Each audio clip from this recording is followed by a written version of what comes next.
people have that you're an anti-Semite.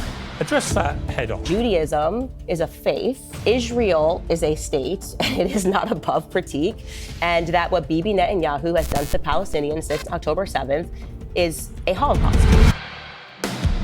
This was about power and this was about control. I'm not going to quiet my perspective on that to kowtow to whatever the prevailing narrative is at the New York Post. All of my gay friends are like, they better not hold a trial within, 50 miles of Hell's Kitchen in New York. This hot assassin that executed a woman executive, would you be saying any of this? I have no idea why Don Lemon is still speaking. On the Jay-Z recent stuff, I don't believe it. Right. I looked into that case and I actually don't believe it. A lot of holes in it. A lot of people in Hollywood are perverts, they're drug addicts, they believe that they are gods. You once said Jay-Z's like God to me. How do you feel about him now? Did I say this? You did.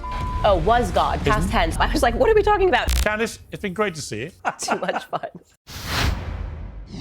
When my next guest went independent earlier this year, some people openly hoped, well, she'd vanish from public life. But no such luck. The uncancelable Candace Owens is more successful, influential, and, of course, controversial than ever. And for the first time ever, she joins me here in the Uncensored studio. Candace Owens. I'm so pleased to be here. We meet in my lair at last. I like it. And interestingly, I've just done your podcast today.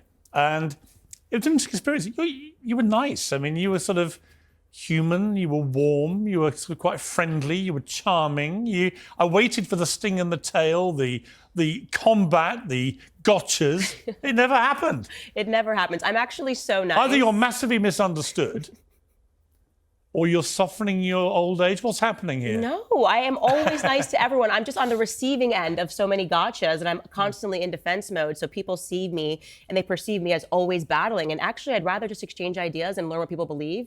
But it's just not possible today in today's social economy of just constantly trying to get each other and, I've proved Piers Morgan's racist. See, I tricked him. I just wanted to know who you are. It's very interesting because I've got a theory. This is the remake of Trump, for example, is that in the longer form interviews he gave in the election campaign, the big podcast, Joe Rogan, 3 hours and so on, people heard and saw a lot more of him than they normally did. And they liked what they heard and saw.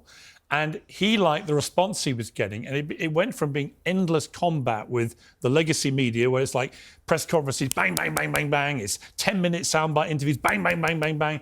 It went to a much longer, less confrontational, more open-minded series of discussions where both sides and the people listening and watching felt like they got a different Trump altogether out of it. And I think it has changed him. I was pleading with them to do that, start doing podcasts, because we get it. You go to NBC, they hate you. You're going to fight with them. They're going to say you're racist, you're sexist, you're misogynistic. What is the public learning from this? The most fascinating interview he did, I thought, was with Theo Von. Yes. When he was so genuinely trying to understand Theo Von's prior addiction. Yes. And that's such a compelling story because Trump has never drank, as you know, his entire life. He lost his brother Fred. That's the side of Trump that people want to see.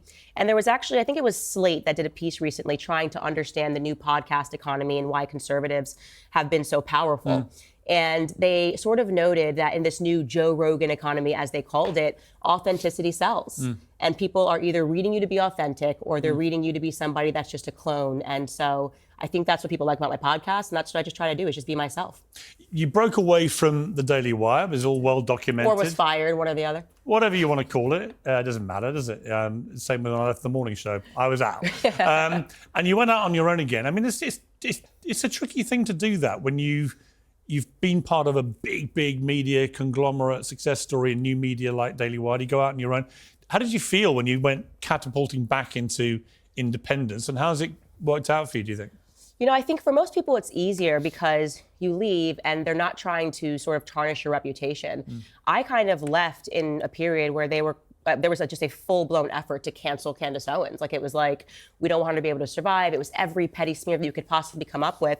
And I wasn't expecting that, especially after working as hard as I did at the Daily Wire for 3.5 years. But I loved it because you need those reminders in life. You fight the hardest when your back is against a wall. And so I just turned it around and it motivated me. And I was just excited about being able to take on conversations because of course we all, when you're a part of a larger organization, do have to do a little bit of self-censoring because, maybe the execs don't think that or don't believe that. You have to kind of convince them about your side. And so it's been just a tremendous opportunity, so much growth. And my husband's absolutely brilliant. So he figured out the business side of it. And I just do what I do best, talk on the internet. I like all the Daily Wire guys and I like you. And if that gets me cancelled, so be it. But I do. And it was a shame to me that you all fell out like that. Do you think you'll fall back together in a more friendly way or not? You know, I don't even think of it as a falling out. I think we're just different people at the end of the day, and I think that's okay. You don't have to be friends with everyone. I was never friends with Ben Shapiro. He didn't even work in the office, so I think people think that we're all working together all day. I still maintained my friendships with all of the other hosts that I saw every day, and I learned a lot there. So I have no regrets about the time that I spent there. Tons of lessons learned, no hard feelings whatsoever, because I made my show bigger and was able to lean in more into being myself. So who's to be upset about anything? One of the narratives at the time was that you're anti-Semitic, as you know. And on Sunday, you were named Anti-Semite of the Year by the watchdog Stop Anti-Semitism. It said you blew the competition away with more votes than anyone in previous years. And their founder, Leora Rez, told the New York Post, Candace Owens, witch's brew of anti-Semitism drew from vile medieval blood libels, including claims that Jews drink Christian blood, conspiracies that Jews are paedophiles who control the media and are taking over America, modern toxic anti-Israel hysteria. There is no psychotic rabbit hole too extreme for this poisonous hater. Now, we'll come to the specifics of that charge, which are obviously pretty full on. This general feeling that people have that you're an anti-Semite, address that head on. Well, it's actually not even a general feeling. So that what's really remarkable is if you go underneath that post or go find the New York Post post, every single comment is in my favor. And so we've gotten to this point now where the charges of anti-Semitism are kind of going through the exact same routine that the charges of racism did back with BLM. Like, first, people took that very seriously. Like, if I said, Piers, you're a white supremacist, you would have just been astonished, because who wants to be called a white supremacist? But then you started to realize this was about power, and this was about control, and this was about trying to manipulate people to take your perspective. And post-October 7th, you had what I refer to them as like the Likud party media in America. I count the New York Post among them, who just insisted that unless you agreed with everything that Bibi Netanyahu was doing and towed a very specific line, they were going to smear and libel you and ruin your life. And, a lot of people, I think, shirked at that and kind of wanted to keep their head low. I didn't play that game with my own community. I was willing to take all of the figurative bullets with Black America, calling me a race traitor, a self-hating Black person, whatever it was. I don't view Jewish people to be some exception where you're allowed to now call everybody anti-Semites because you can't actually debate what Bibi Netanyahu is doing and why so many people around the world are not comfortable with it. So yes, they can award that all they want. People are mocking it. It's now become like cartoonish. And they have, unfortunately or fortunately, completely removed the power from that term. What is your view of Jewish people, of Judaism? Yeah. For the record, what's your view? My view is that Judaism is a faith, Israel is a state, and it is not above critique, and that what Bibi Netanyahu has done to the Palestinians since October 7th is a Holocaust. It is a Holocaust that is being committed on Palestinian children and women. And I'm not going to quiet my perspective on that, to kowtow to whatever the prevailing narrative is at the New York Post. I had Dan Bilzerian on Uncensored recently, and I got to say, it took a pretty shocking turn, the interview. I hadn't fully factored in just how, in my opinion, after talking to him, brazenly anti-Semitic he is. And this included this clip here.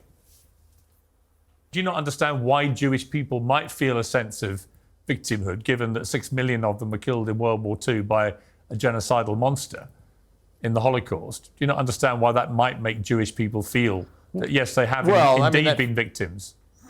Yeah, that figure's been revised. They said that it was 4 million that died in Auschwitz, and then they said it was down to 1 million. So they've revised the figure. Well, how many people? How many people do you think were killed in the Holocaust? 271,000 that died in Auschwitz. How many do you think were killed in the Holocaust? I don't know, but I would bet my entire net worth that it was under 6 million. The evidence all says that it was less than 6 million. Just the mathematics don't work. Like, you can't cremate that many bodies. I'm sorry, but I just find that unbelievably offensive, and I'm not even Jewish. You see, this is where I'm like you. I think there's been a weaponization of all these things. Whether you're transphobic, you're racist, you're sexist, you're anti-Semitic, whatever it may be, you're Islamophobic. People just spray this stuff around all the time to the extent where it does become meaningless. And actually, people who genuinely are those things, they get caught up in the wash and almost protected by the kind of wash of stuff. But when you hear someone like Dan Bilzerian. What do you feel about someone like him? Yeah, so I actually didn't watch that interview, so I haven't seen it in its full context, and I try never to weigh in on clips because there'll be something I'm missing, sure. and then everybody screams at me. But what I will say is this. The larger discussion that's happening right now is whether or not having survived a Holocaust gives you the permission to commit a Holocaust. And for whatever reason, people have been, what I would say, milking the Holocaust narrative in the same way that Black Americans were milking the slavery narrative and essentially saying, like, we lived through this and we survived this. And so now nobody can say that anything we do is wrong.